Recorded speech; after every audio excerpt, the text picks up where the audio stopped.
2026 সালের বিশ্বকাপে ফুটবলের ইতিহাস লিখবে একটি বল, নাম ট্রায়ন্ডা। দৃষ্টি দিন, কারণ আজ আমরা জানব নতুন বলের সব রহস্য। ট্রায়ন্ডা এই নামের পেছনে আছে 3 + ওন্ডা বা ওয়েভ।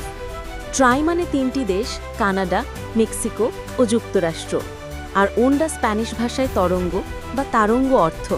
তাই ট্রায়ন্ডা মানে 3 তরঙ্গ। এই বিশ্বকাপের এই 3 দেশ একসাথে আয়োজন করছে। এই বল আডিডাস তৈরি করেছে এবং এটা 2026 সালের ফিফা বিশ্বকাপের অফিসিয়াল ম্যাচ বল। ট্রায়ন্ডা বলটির মূল বৈশিষ্ট্য হল এই বলটি শুধুমাত্র 4টি প্যানেল দিয়ে তৈরি, যা একটি বলের জন্য খুব কম সংখ্যক। এই নকশা বিমানগত গতিবিধি বা এরোডাইনামিক্স এবং বলের স্থিরতা উন্নত করতে ডিজাইন করা হয়েছে। ডিজাইনে ব্যবহার করা হয়েছে লাল, সবুজ ও নীল রং, যা প্রতীক করে কানাডা, মেক্সিকো ও যুক্তরাষ্ট্রের পতাকার রং।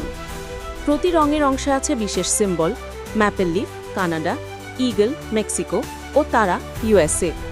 এই 3টি অংশ মাঝখানে মিলিত হয়ে একটি ত্রিভুজের নকশা গঠন করে, যা প্রতীক হিসাবে দেখায় এই 3 দেশ একসাথে আয়োজন করছে বিশ্বকাপ। ট্রায়ন্ডা শুধু দেখতে নতুন নয়, এটি স্মার্ট প্রযুক্তিতে ভর্তি। বলটির ভিতরে একটি মোশন সেন্সর চিপ থাকবে, যা প্রতি সেকেন্ডে প্রায় 500 বার ডেটা পাঠাবে। এই ডেটা ভার ও ভিডিও রেফারি অফিসারদের কাছে পাঠানো হবে, যা সাহায্য করবে দ্রুত ও সঠিক সিদ্ধান্ত নেবার ক্ষেত্রে। এই সেন্সরটি বলের প্রতিটি স্পর্শ, গতি, অবস্থান সবকিছু ট্র্যাক করবে। অর্থাৎ যদি কোনো হাতে স্পর্শ ঘটে, বলকে নিয়ন্ত্রণ করা হয় বা মাঠে অন্য কোনো সন্দেহ থাকে, তা তড়িৎভাবে চিহ্নিত করা সম্ভব হবে।